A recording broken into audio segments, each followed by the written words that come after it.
Hey, what is happening again, everybody? It is Andy reporting from Monitor Duty here in the Watchtower, and today I am very excited to go over the graphic novel Mr. Miracle. That's coming up right after the intro.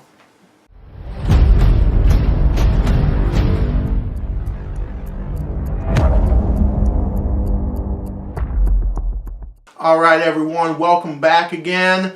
Like I said before, I'm going over the graphic novel today, Mr. Miracle by Tom King and Mitch Gerads. This came out in February. I'm just now getting to it, but we're going to go over some of the pros, some of the cons about it, show some of the artwork from the book, and get my overall thoughts on it. So, like I said, it is written by Tom King, and art is by Mitch Gerads. I really like this story. Mr. Miracle is a character that I didn't know a whole lot about. So when I read The Dark Side War and he was in there, and I liked his character in that, I wanted to read a little bit more of him, so I picked this up to read it, and really liked his characterization in this. It's a lot different than in The Dark Side War. This is very much... one thing that Tom King does really well that I think writing, he puts the human and superhuman. So he really shows the human side of these characters. I feel like he does it with his Batman run, and he does it in this, and he also does it in Heroes in Crisis. He really shows the human side of superhuman. He shows these are human beings that are in extraordinary circumstances, but they still have ordinary responsibilities and stuff. And I really like that he shows this with Mr. Miracle's character. Yeah, Mr. Miracle was raised on Apocalypse by Darkseid and Granny Goodness, and he escaped when no one else had ever escaped, and you know he's like the true underdog, and that's what I really liked about him. He escapes Apocalypse. The female Furies are sent to hunt him down and kill him. The leader of them falls in love with him and leaves Apocalypse as well, and they run off to Earth together, and they start a life there. He becomes an escape artist. His tagline is, I can escape anything, and he builds a life, like, escaping from hell on Earth. He comes, and he builds a life on Earth with the woman he loves, and it's just such a great, backstory, and then...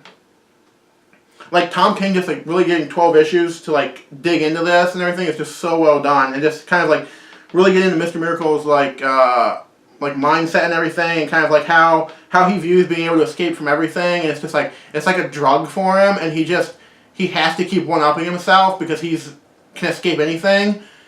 And it's just so well done. And I'm going to try to avoid spoilers for the most part. But this is at the very beginning of the book. And it's actually in the back of the book, too, when they go over the synopsis of it. But at the very beginning of the book, he tries to kill himself because death is the only thing that no one's escaped, and he tries to kill himself because he wants to see if he can escape death.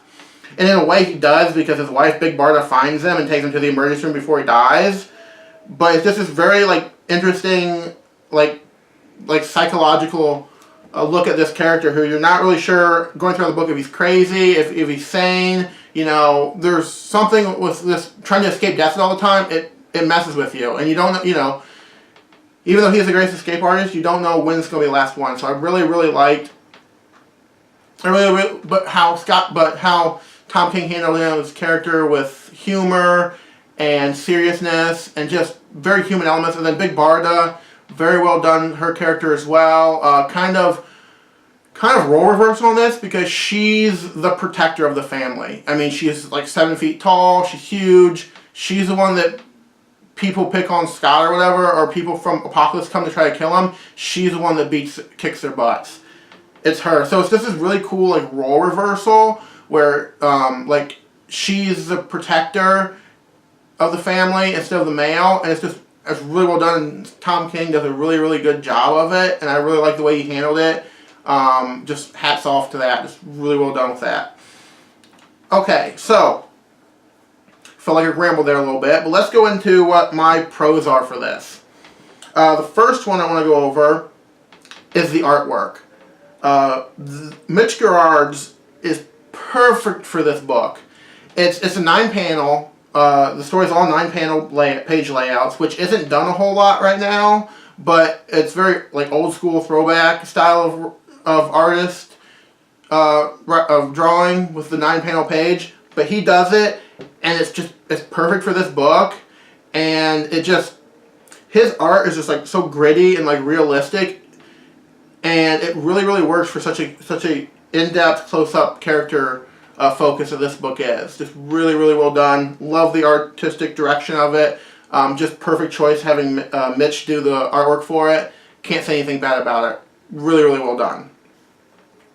Another pro is showing everyday life in extraordinary circumstances.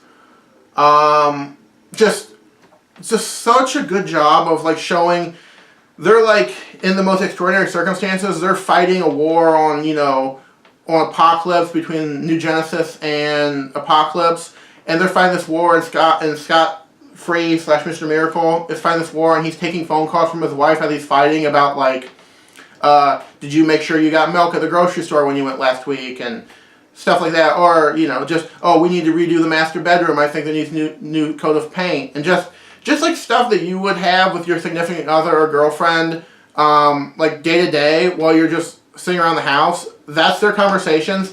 Well, one of them is fighting for their life against the forces of Apocalypse. There's also this really great part where they're sneaking through this like death maze on Apocalypse. That's got all these, or not on Apocalypse, but they're on New Genesis. They're sneaking through this death maze, and they're arguing over redoing the condo, and she wants to knock down a wall and stuff and make the bedroom bigger, and he doesn't, and it's just very human. Something that like anybody who's ever been married or has a girlfriend would argue about, just like when they're in the car or sitting around the house or whatever. But they're doing it as they're risking their life going through this death maze, and there's like lasers and stuff and acid going off, and they're just talking about redoing the house. It's so well done, and once again really captures everyday life in extraordinary circumstances. Really puts the human in superhuman, and I really really like that. My last pro, and I went into this a little bit before, but the characterization in this book is like pretty perfect. It's hard to argue that it's not perfect. I mean, just Mr. Miracle, he's really so complex. He's an escape artist. He's a superhero, but just like, he tried to kill himself to try to escape death. The ultimate, and there's just so many like psychological things going on with him. He was abandoned by his own father, and sold to or not sold, but traded to Darkseid to end the first time they were at war. That would do something to you. And it just very much portrays this character who is pretty much for the most part a loner. He doesn't have a home. He doesn't really have a family besides Big Barda. And just very much how your own father trading you to hell on earth, to Apocalypse, to end war, what that does to you. And just growing up in a place like that where no sunlight and torture and very little food and trying to escape, and every day being, just so interesting.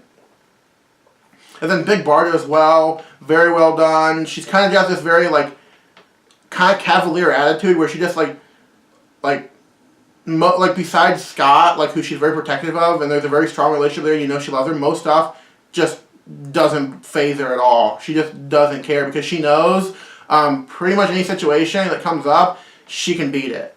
Any force, any kind of, I mean, she was trained to be one of Apocalypse's elite killers, so she knows that there's no situation coming up that she's afraid of, and her characterization is just very just like nonchalant and like no big deal, and like people come in and like threaten them or whatever, and she's just very about it, whatever, okay, take your shot, I'll knock you down, and she does, and it's great. And then even other characters in the book that are in it, smaller parts, have really good moments of characterization. Kanto, Calabac, all these different characters, they do a really good job of fleshing them out, and even though giving them very human qualities, even though they're gods, they're all gods, but giving them very human qualities and very little like quirks and stuff and personality quirks, and really making it making it feel like very grounded and very real, even though they're in extraordinary circumstances.